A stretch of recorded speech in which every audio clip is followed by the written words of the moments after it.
Yeah, yeah. In your house with O'Con. Hey, O'Con in your house. Hollywood in your house. Hypocrisy's head in the clouds. Curating all kind of loud. Wrestling in front of the crowds. Paragon's holding it down. Anybody can get it. Josh Joseph standing on his decisions. He is the voice. There is no choice. We is them boys in your house making wrestling noise. Moving fast just like cruiserweight action. In your house is the perfect distraction. Pumpers in your ears when you in traction. Get this work with some wrestling action. Smoke.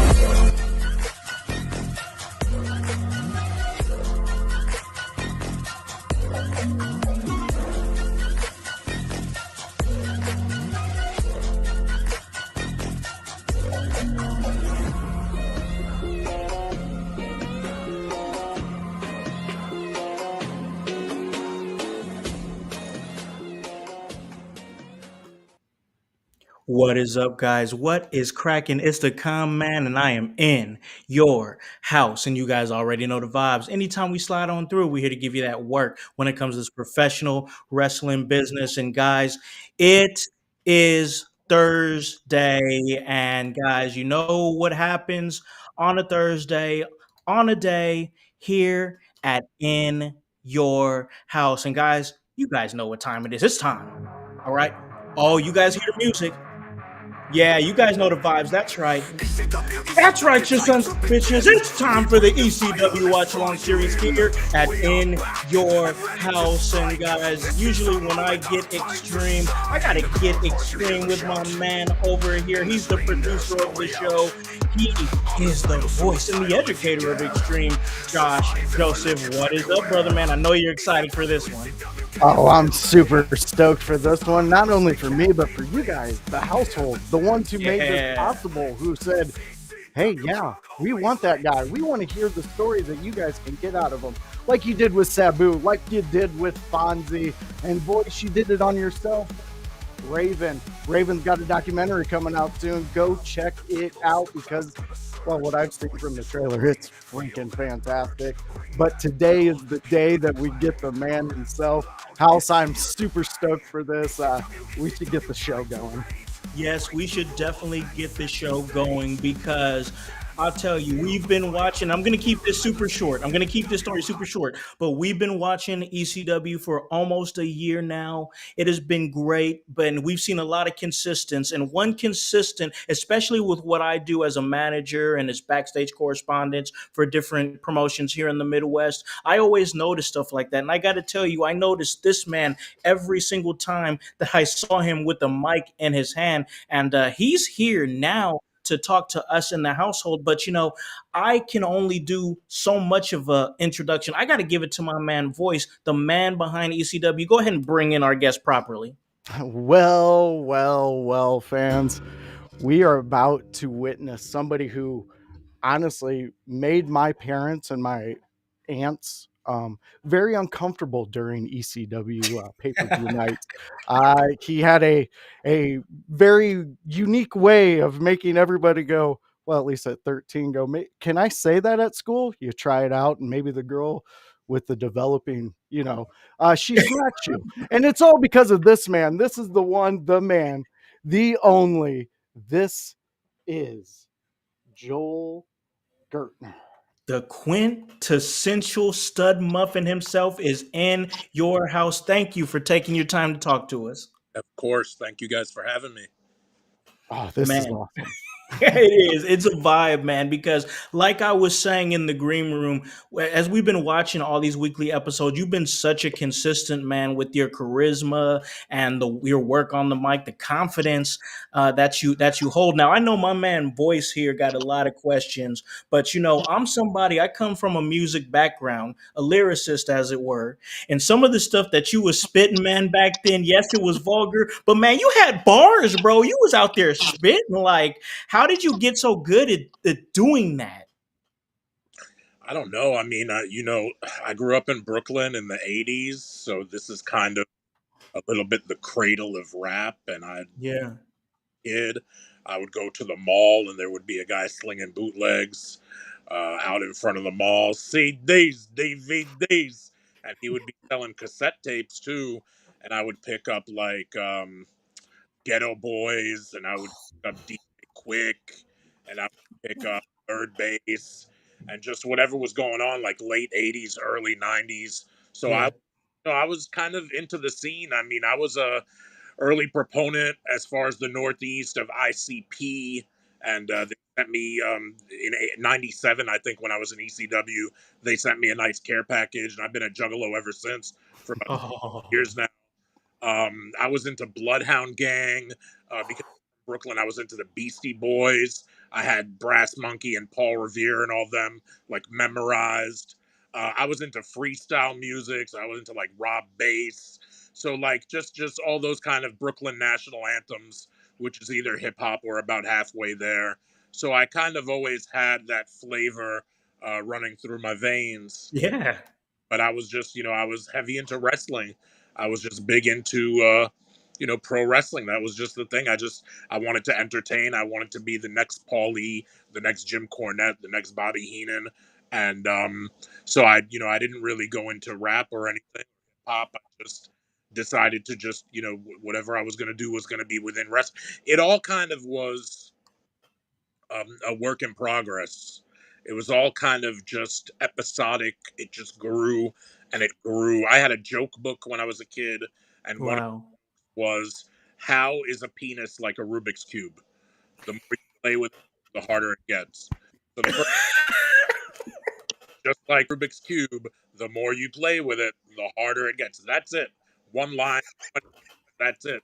And from there, I was doing sonnets. I was going out in Orlando doing, I don't know, like 26 lines about Daisy Duck, and I had I went out there and memorized the whole thing. And I don't know, man. It's just, you talk about dropping bars. I guess I inspired some. I mean, Action Bronson, he's a real good dude. He's a cool cat, and Yeah.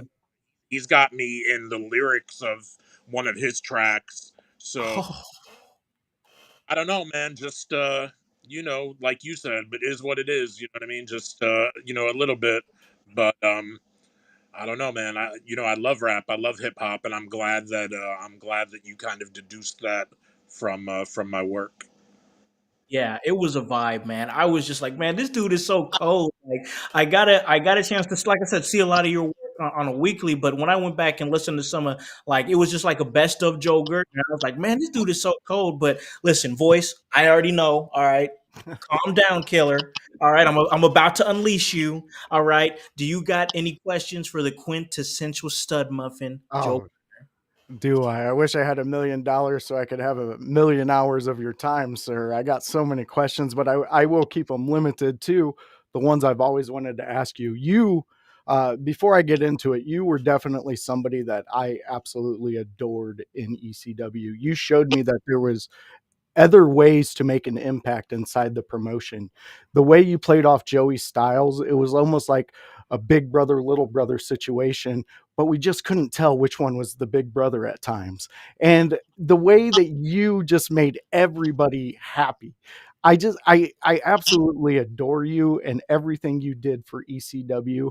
And you make these watch alongs when you come on there, it's something special. We all stop, we listen, and we try to hear what Joel Gertner has to We're say. like, oh, it's Joe Gertner again. What's he got to say? Exactly. You always get a pop on this show because we just absolutely love what you contributed to the business. Thank you. I really appreciate Outside of that, I have to ask you because it seemed like you were really being pushed and like you were becoming another staple inside ECW. And then they interjected Cyrus the Virus. Now, I know on camera it appeared, you played the role very well. But as somebody who gets annoyed by people, it's really seemed that you really do not like this guy. And I just always wanted to know, is there any truth? Like, was there real beef between you and Cyrus the Virus? No, actually, no, and actually, quite the opposite. Actually, I Really? respect number one. I was a fan of his work in WWF, the limited work that he got to show. when he was with the Truth Commission and all that, and when he was with, or the Acolytes, everything he did there, as the Jackal, I was a fan of. So when I saw that he was in with us, I said to myself, this is great.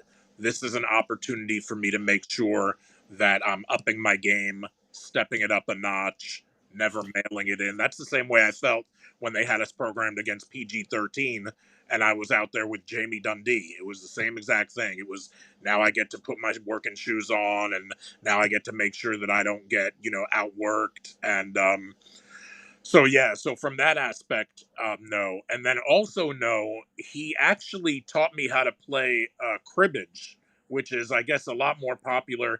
I think he got into the business a few years before I did, and a lot of the boys, kind of in the era before the '90s, like '80s, '70s, '60s, a lot of the boys going back played this specific card game called cribbage. I think it also culturally happens to be more popular in Canada than it is in the States. And I didn't know how to play it, and he taught me. We played it a few times. I housed him a few times. Beginner's luck, whatever.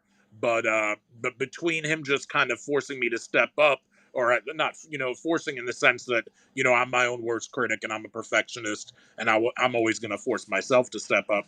But between that and us playing cribbage together, I actually had no problem with him whatsoever, so that anything that you saw out in front of, on that one side of the curtain, the performance side on camera, all of that was just work.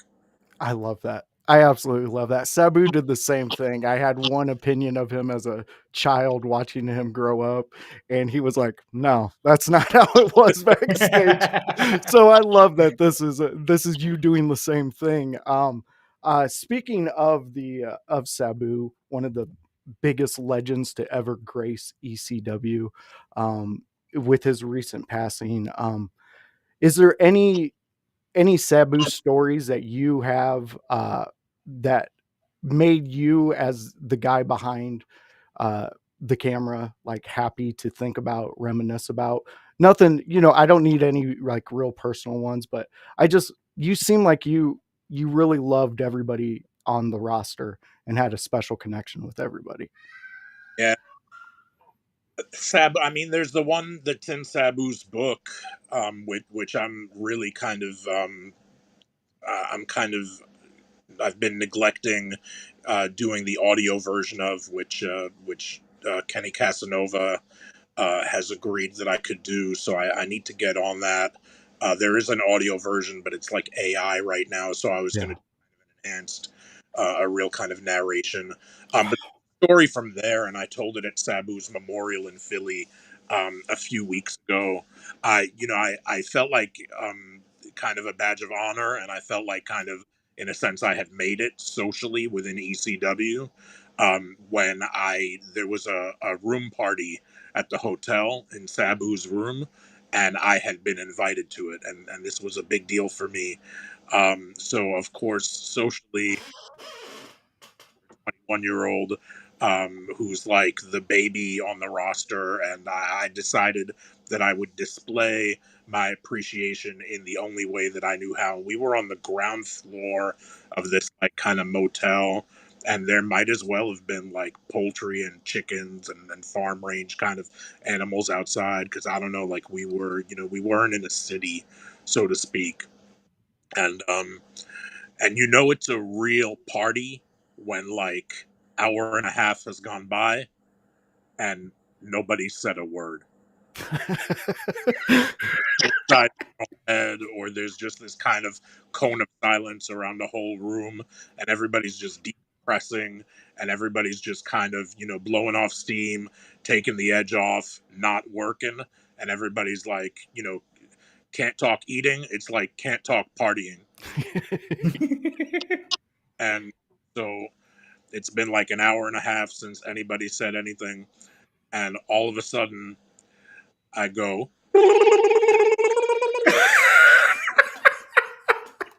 Sabu, who hasn't said anything in an hour and a half, he turns around and he zones in right on me, and he looks at me because he knew that that's the only place where it could have come from, because I said not to do that.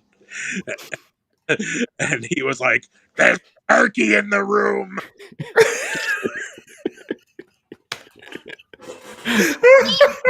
I love that. That's my Sabu. That's the Sabu story that was it put hair on my chest when it happened, and it's the gift that keeps on giving. Yeah, yeah, Oh, I definitely know about that. I had the privilege to work with him on his podcast, and I was his last producer of his last 2 to 3 shows, and over a year, I developed a friendship with him, and that was like the highlight of my life. Like that dude is phenomenal. But I would like to bring in a question real quick ooh, from are we bringing in our Discord? yes, our Discord. Yes. We told everybody you were going to be on here because this is something special for us, and we wanted to make it special for our fans. So we asked them if they wanted to bring any questions in, and we have Klotz here. Growing up in South Philly, you would always hear your friends say he spotted a ECW wrestler walking around. You hear stories about the hotel that they stayed at, but it always wanted but I always wanted to know if there was a spot all the boys would go to drink, a strip club or just a spot they go. Uh, and he wanted to know if you remember one of his dad's friends, Tony the Hitman Stenson. Yeah, Yeah. Okay. Awesome. just saw Tony at the One and Done TWA One and Done a few weeks ago. Yeah, yeah, love Tony. Was there a place where everybody drank? I mean, the hotel bar was usually good. These room parties, like a lot of the time, hotel bar would start going at about midnight, and it would go until about like whenever it closed, like 2 in the morning, and then everybody would just find wherever the spot was. Whether it was one of the boys or whether it was one of the fans or who this one brought beer and this one brought that and whatever, and it would just become turn the hotel basically into a frat party. You know what I mean? But yeah, was there a place? Was there a bar? I don't know. I mean, across the street from the Travelodge, there was this. I want to say there was a Chinese restaurant that sold like 6 packs near the Penrose Diner. Was there a place to go drink? There was a strip club that I think some of the boys had a link with called Cheerleaders. So there was that. Um, Found a way. Can't. That's the answer right there. Always Yeah. find a way. Oh man, no, I love it. I love it. Listen, I enjoy it. I enjoy what I'm hearing here. Our Discord, they got some great questions, but I got questions too because like I've got a chance to see what you're doing. Big fan of your work. Just like watching what you do, and I work some indies here in my area for the last few years as doing backstage stuff and then manager and commentary and stuff like that. So I want to ask you this from a performer's perspective. You were out there for like some of the hottest crowds. What was that vibe like being able to perform in front of some of the hottest crowds in pro wrestling at that time? In anything, because it was ECW, hottest in anything. I mean, Hmm. Yeah. decibel level, as far as energy, as far as aggression, as far as just spirit, just the hottest crowds you could hope for, whether Yep. it's music, whether it's wrestling, no matter what it is. Hottest crowds in America, period. Yeah. But yeah, I mean, some of the hottest crowds in wrestling, even at the time, um, it was a blast. It was. It became. I don't want to say we took it for granted, but like it almost became like. I mean, we never had a crowd that was sitting on its hands. Right. Yeah, no, you guys didn't.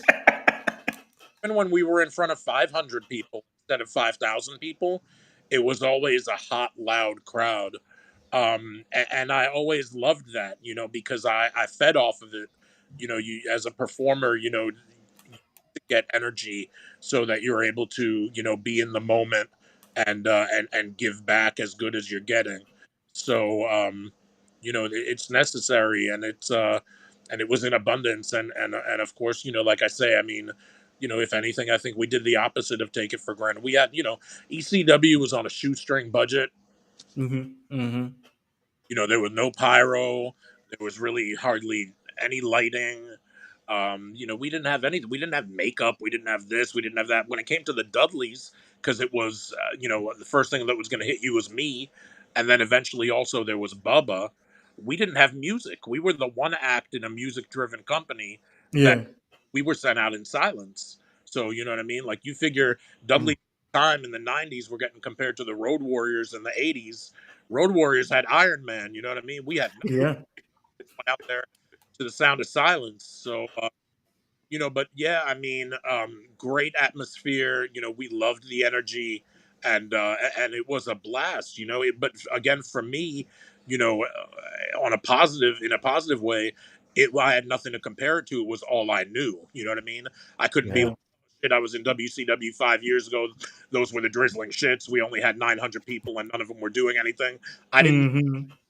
You know what I mean? I only knew ECW. So there's that. Yeah. Yeah. Oh, No, that makes a lot absolutely. of sense. For sure. And plus, like you said, there was nobody sitting on their hands during an ECW show, and you see that throughout the entire watching it at home. I never had the pleasure of going to one. Always wanted to, and it would have been a dream if they ever develop a time machine. I'm gonna be at a show. I'm gonna give you a little tap on the shoulder too, and tell you some things, Joel. But There too. You don't got to worry. I love it. I love it. Find me. You mentioned the Dudleys, and I would be my cousins would kick me in the head if I didn't ask you a Dudley question. Uh, you seem to be held hostage for most of your Dudley um, interaction. So the way you played into that, I have to ask because the very first time I can recall seeing it is the dance with the hands, and it Yeah, was with the Dudleys. yeah. How did that come about? Were they involved in you doing this? Did you do it backstage sometimes? Someone thought it was a riot? What's the story with the dance? Could have been that. So many things were that. See it backstage, and the dance. I think I just whipped it out. I think it was just, it was just, the power of the Dudleys compelled me, and I just think it was within me. You know what I mean? I don't think the dance is something that needs to be too much read into or analyzed. I think it was just. I think it's just so like they're so violent. You know what I mean? Like Okay. violent, and they were so aggressive. And a lot of the stuff that I was saying in the heel promos, whether I was talking about them or even myself, was also kind of violent and aggressive. That to bust out this dance that shows that I'm just a chubby butterball teddy bear, you know what I mean? I'm like the human incarnation of Ted, you know what I mean? I think it was just something that kind of suited the moment well as far as more of that kind of oil and water, like why do they hang out with him, or what does this dude see in them for friendship, and like I think it was just kind of that odd couple fish out of water, just another example of it. Yeah.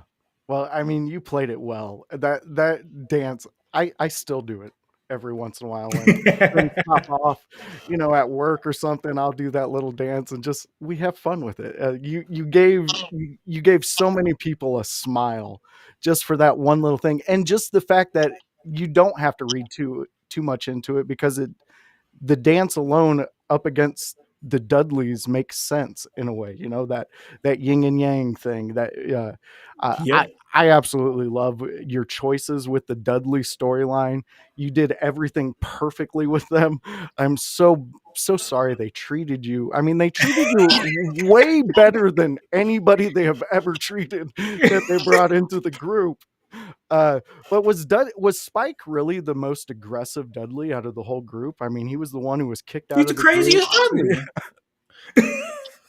Mike was on acid. I mean, we didn't put it all the way out there like full blast, but like I guess the Easter egg that you're supposed to pick up is that his initials, Little Spike Dudley, are LSD. Like, guy and everything. So, like, I think that he was supposed to be this, like, the runt of the litter that dropped acid one time and never came back from the trip. Wow. I love it. So in a way, I guess he kind of was. Um, he was an awesome part. It was just all. I mean, it was just a Saturday morning cartoon, except it was a Saturday late night cartoon. You know what I mean? Yes. I Oh watch. yeah. You know who I like? I like Thea Hale in NXT. Oh Oh yeah. She's like a cartoon. You know what I mean? Like she's like Yeah. Canadian Devil. Like she's got all this energy and she's so funny and she's so fun to watch. And like in the same, like that's how we were, Bubba and Devon and then Spike and then me. For as it was effective, it was aggressive. We would win, we would get over, we would win championships, we would be top guys. And at the same time, we were cartoons. We were just basically your Mr. Magoo, Ricochet Rabbit, Magilla Gorilla, like Yeah. that for what we were. You know what I mean? We were just characters, and so yeah. And I think Spike was such an important part of that. oh yeah. Yeah, I highly agree. So Our cool. chat is blowing up, and Yeah, they really is. we're gonna get kicked off of here if we don't ask this question from Brian Turner. He says, "Tell Joel I said hello, and do yourself a favor and ask about Joey Jaguar." Yes. Uh, Very early days. Deep cut, Brian Turner, right? Yes. Thank you, man. Thank you for bringing that up. Thank you for noticing. And acknowledging the history. I was not expecting to get a Joey Jaguar related question today. I wonder if he's Awesome. from nearby in the New York City area. But yeah, before I got to ECW when I was a teenager, in my late high school and early college years, so from let's say 16 to 19, 16 to 20, um, I was Joey Jaguar. And then I was really trying to be the next incarnation of Paul E. Jim Cornette, just a kind of silver spoon in my mouth, snot Mhm. punk, um, club going city kid. Um, Yeah, and that's what Joey Jaguar was at the Lower East Side Wrestling Gym, and on the independent circuit in Brooklyn and surrounding areas. So yeah, Joey Jaguar is the pre ECW kind of the first 4 years of my wrestling career. Wow, that's Yes, awesome. that's amazing. And Brian is saying he's from Nashville. Oh wow! I wonder if he met me while I was there. I lived in Nashville for about 4 months. Okay. Bart Sawyer. And I did the indie territory down there. There were about three different companies that I bounced around with. And what's fun about that is I actually, so I did on the WB Saturday mornings, I did NWA. I want to say it was main event. I think I did that as Joel Gertner. Maybe not as the quintessential stud muffin. I can't remember, Mhm. but maybe I did that as Joel Gertner. But there was one night at the fairgrounds working for Burt Prentice that I said, you know what, tonight let's have some fun. And I was staying with a dude and I kind of dressed up. He had like all the right stuff for it. He had like the cargo pants, like the caffeine cargo pants. And I and I had a Tigger, like that you could pull a string on his back and he would talk to you. And Oh, I wow. I had all this ammunition. I had all this like lollipops in my pocket of the cargo pants. And I went out as Joey Jaguar, but not the same Joey Jaguar that I was as a teenager. Mhm. Instead, I went out as Joey Jaguar, a raver who went out there and would get his instructions and advice from a stuffed Tigger that along to the person that he was managing, because it would be ridiculous for a wrestler to constantly throughout the match have to pull Tigger's string. It wouldn't be efficient. So I would be out there as the liaison talking along the Tigger. So Yeah, so that's what Joey Jaguar did in Nashville. But yeah, man, I wonder if I knew Brian Turner during those days. That would have been late 2002, early 2003. He said, Roxon and Dustin, Slacker J. And he did say Bert's name. So every time you said something, he was already had Yeah, it he in was the on top of it. chat. You were just like narrating what he was saying. I knew this cat. I'm sure we met when I was down there for those 4 months. Yeah, man, Brian, be in touch. Shoot me a messenger or hit me up on IG at Quintessential Stud Muffin, and we'll stay in touch and we'll figure out some of the old stuff from '02. Yeah, Awesome. That is so awesome. That's cool. I'm glad I was able to make that connection. he has some footage of your managing stuff back then. NWA main event. Yeah, that's awesome. USWA main event, USWO, and I can't remember the third one. I worked for Tony Falk, Mike Porter, Burt Prentice maybe once. So those might have been the three, maybe just Burt Prentice once. But yeah, because I was down there for, oh, wait, I did one small show in McMinnville, but I almost forget even for who and what the name of the company was. But yeah, I was down there in Nashville for about 4 months trying to be local and get back on with TNA. That's awesome. That That's is awesome. crazy. That's crazy. Yeah. Okay, voice. I know we still got some more Discord questions. I know we have them from Nightwing. So let's go ahead and get to one of our Discord questions just so we can make sure we staying true to the guys that come into Discord, because that's the only way you guys are going to get this exclusive type of treatment here in the house. You got to join the Discord. I keep telling you guys every episode, make sure that you join it. And we have Nightwing here, and he says, could you ask him for me, was he not offered the chance to go to the WWF with the Dudleys when they left ECW? It's a tricky. I never want to overstep and feel like I know the answer to the question more so. Sure. So I always take a step back and I preface by saying it's a tricky question. On the one hand, in '99, when Bubba and Devon were getting ready to leave in mid '99, and when I was getting ready to sign my first contract and get the TNN gig, this is all happening in Act 2 of '99. All of it. Like April to August, everything is going down in those weeks. And at one point, I think before I signed the contract, but Bubba was probably privy to knowing that I had been presented a contract to sign. They pulled me aside into a room, kind of, I think, to say, now, Act's going to get split up. We're going. And I don't know if they were trying to tell me, don't sign yet. We'll take you with us. There's interest in you. So that's as far as that goes. I don't know anything else. I do know there was a time, I think before I had signed my deal, I think before, or when I had the deal on the and I hadn't signed it yet. When you're kind of like, you never think you're going to look back, 28 years, 26 years after something. You know what I mean? It's just, you're just living your life. So I can't remember exactly what month, what year this happened, but I wound up on the phone with Terry Taylor, who at the time was with WWF.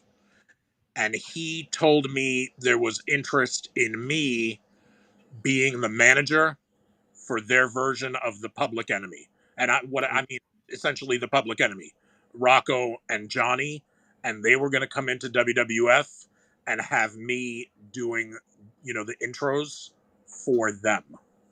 And we talked possible potential money. And at the end of the day, the Dudleys pulling me into a room happened. Me being on the phone with Terry Taylor happened, and even if that's a little bit after the fact, after I signed my first deal, or maybe the deal had been breached at this point already, like I don't know, I'm not sure. Mm-hmm. The chronology, like I said, a little bit fuzzy, but both of those things happened whenever they happened. The Dudleys pulling me into the room before they left, me on the phone with Terry Taylor. At the end of the day, the result is that I stuck it out and I kind of went down with the ship, I did get a release at the very end that allowed me to be able to talk to WWF, WCW. So I don't want to say I went down with the ship to imply that, like, here's March of 2001 and here's Paul, 8 p.m., 9 p.m., showing up at the desk on Raw, and I am still obligated to ECW. It wasn't that deep, but for all intents and purposes, it was, because effectively, I hadn't left for WWF, I hadn't left for WCW.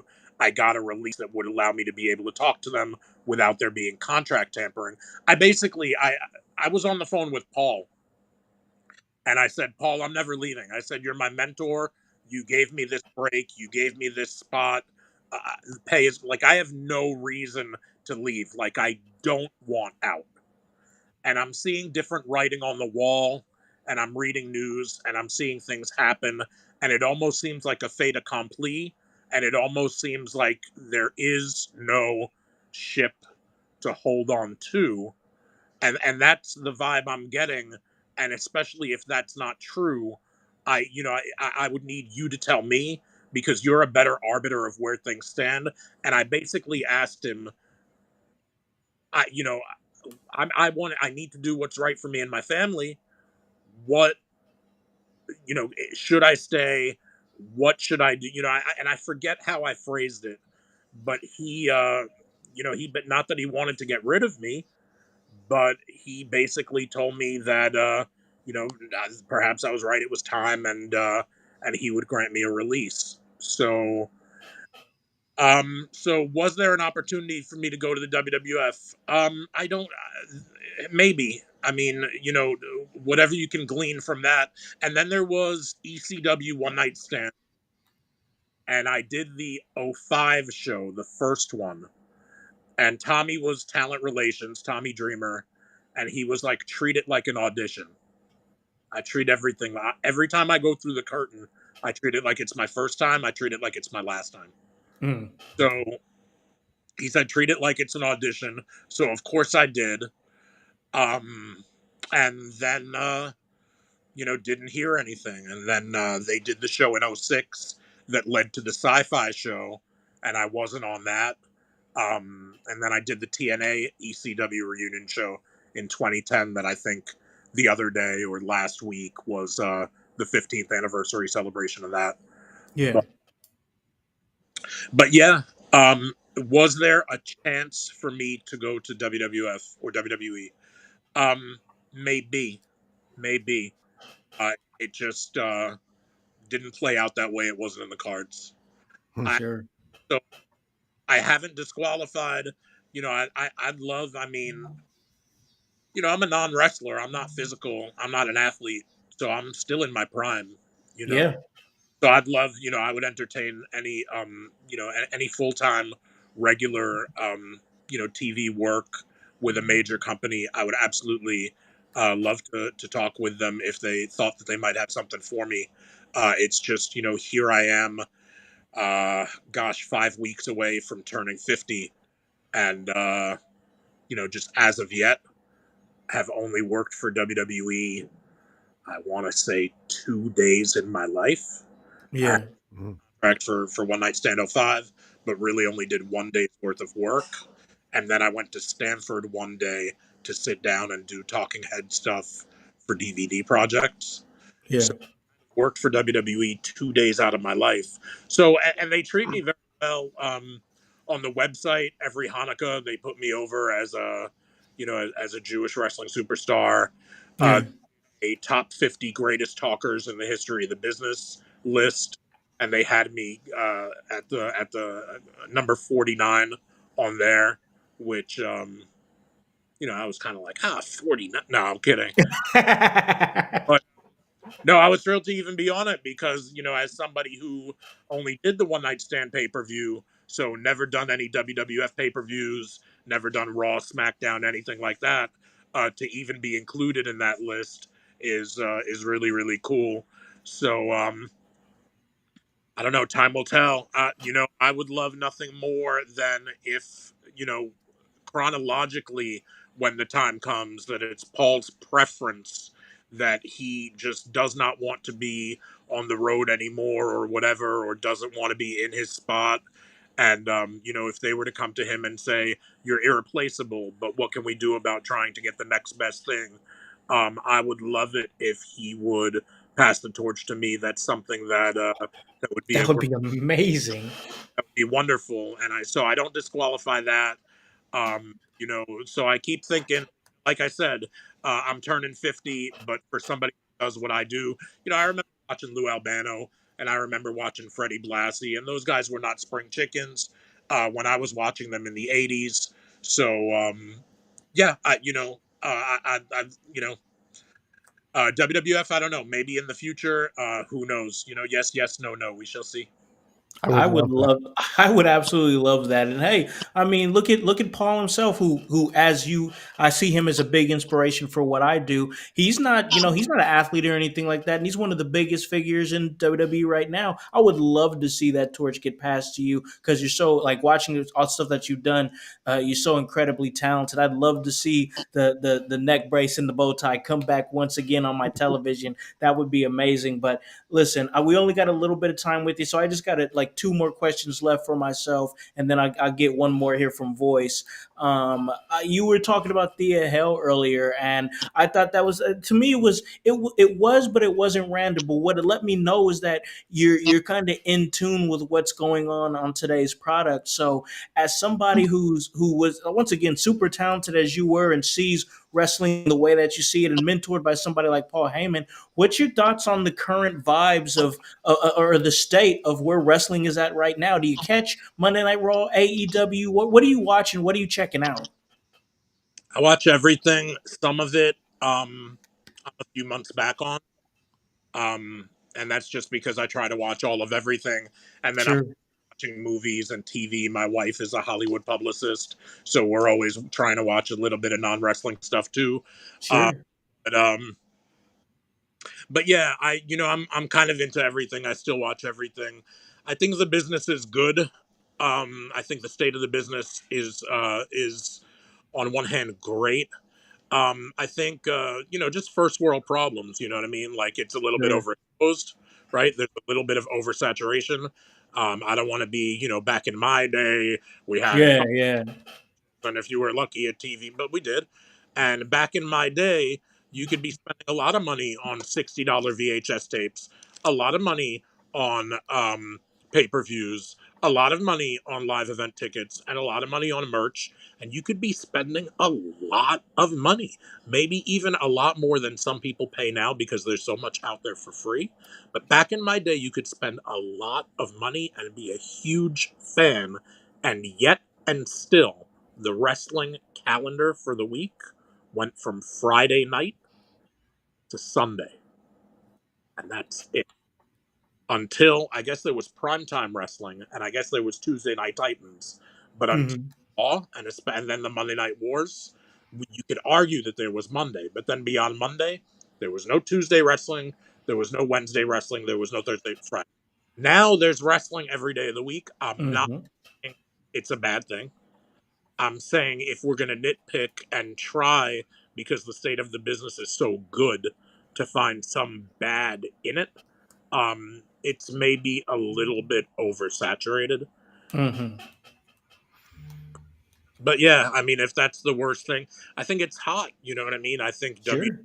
is firing on all cylinders. I think AEW is quite viable.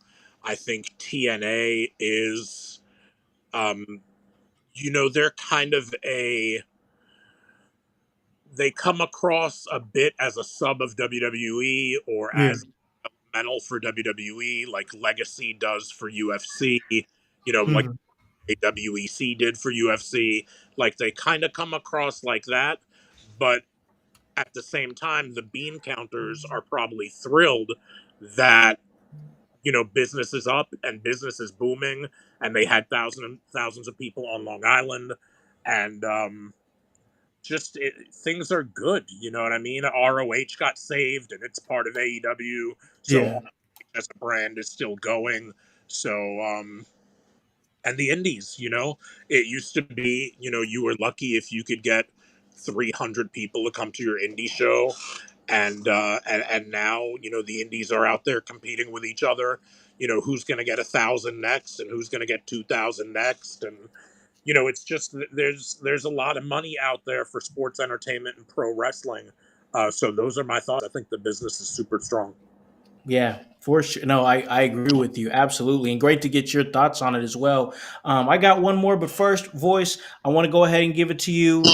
We got to let him slide out of here. But last question, last thoughts, whatever you got for the quintessential stud muffin, Joel Gertner.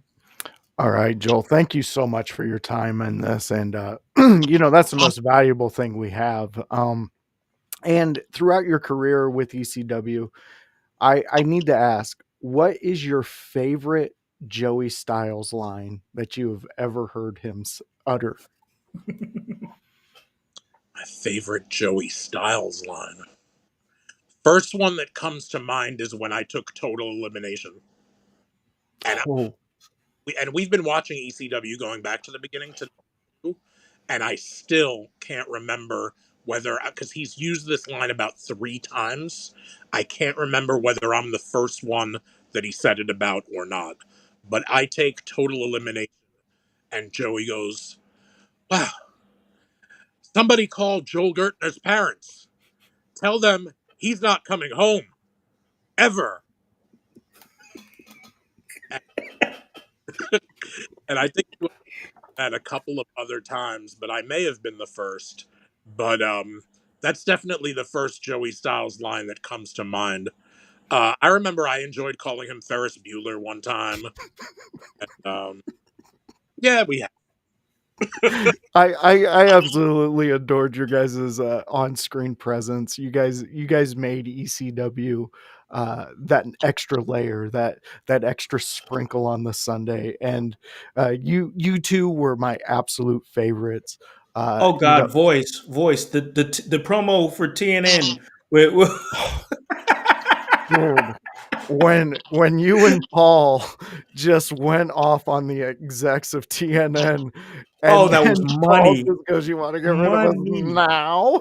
Like, just the fact, and it was funny too because the way you delivered it was like somebody who might actually know the truth of Right? what you're Like saying. he said it with the utmost confidence, and I'm like, is this really happening? You had me hooked, sir. Everything you've done in there, you've had me hooked like a fish. Thank you, dude. No I problem. No problem. It's just been such a blast to talk to. I wanted to make sure we got that in, but like I said, we're gonna let you slide. But I got one final question for you, Joe. One final question. And it's not fancy, it's not in ring, this or that, blah, blah, blah. I gotta ask you this. Now, about a month or so ago, myself and the voice here, we went back and we watched the 1999 November to Remember pay-per-view. It was a 2-part episode. Our fans loved it. It was great. It was awesome. But in the very beginning of that, there was an in-ring segment with yourself and Taz. And this is the segment that you ended up, respectfully getting choked out by Taz. But that's not the story here, all right? Because I noticed one thing, and the only thing I noticed is that when you dropped down to the ground, a joint fell out of your pocket. And when we said that, when I saw that, I focused on nothing else. I focused on nothing else. I was like, did a joint just fall out of Joe's pocket? Is this what happened? And I told myself on this very episode, you guys can go back and listen to that episode. I said, if I get to talk to Joe Gertner, if I get the privilege and honor to talk to Joe Gertner, I'm going to ask that man, and I'm going to ask you now, did a joint fall out of your pocket? can neither confirm nor deny. Oh! That's not me dodging or ducking the question. That's I can neither confirm nor deny because on the one hand, at that time in '99, I never smoked before or during a show. It would have only been after. So Yeah, yeah. so in that respect, I say to myself, there was no reason for it to be in my pocket at that time. So no. But I don't gotta look closely, and you know, I don't know. Is it the grassy knoll and were there two shooters and you got really focus in on it? Because if it looks like a joint, really, and it seems like a joint, and it must be a joint. So I'm not coming out here to say in 1999 that it couldn't have been Mrs. Barbazoa in the kitchen with red herring because Mrs. Barbazoa never had a red herring. Like it could have conceivably been a joint, but I don't. I I would take the under, uh, but it is not impossible. It is not beyond the realm of possibility. Oh, I love it. Joel, That's you need to be you need to watch out though, because we do have a conspiracy show on this channel, so we we do. will look into We it, do. and we Look will make into you it. a subject, my friend. I love it. I love it. Now we have a running gag here. The You're gonna conspiracy of Joe Gertner. be able to roll it.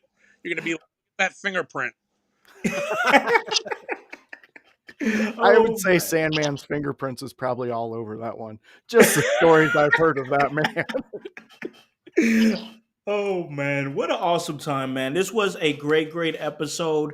And man, it was such a joy to have you on the show, to speak to you, to soak in your knowledge, to hear your stories, man. I just want to say on behalf of myself, on behalf of the voice here, everybody here in the household and our whole team, thank you so much for taking your time to come and chat with us here in your house, man. Thank you guys for having me. I really appreciate it. No problem. Guys, that is the quintessential stud muffin, Joel Gertner. And guys, this is just a block of shows that you can catch here in your house.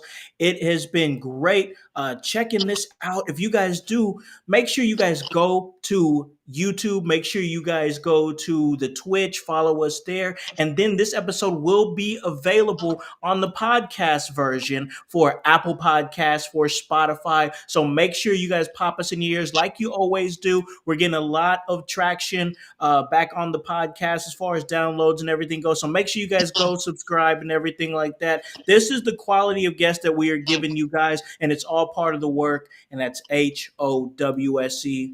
And the W stands for work. So for our great guest, the quintessential stud muffin, Joe Gertner, and the voice, Josh Joseph, I'm Alakon, the Concept House, here to tell you to tell a friend, to tell a friend, to tell a friend, to hop on this bandwagon, get on, or get gone, because the household is still going mighty strong. You guys have a great day and a great rest of your week. Peace. Blow the whistle. ECW, time to begin. We bring the fire, let's draw you in. We are back and ready to strike.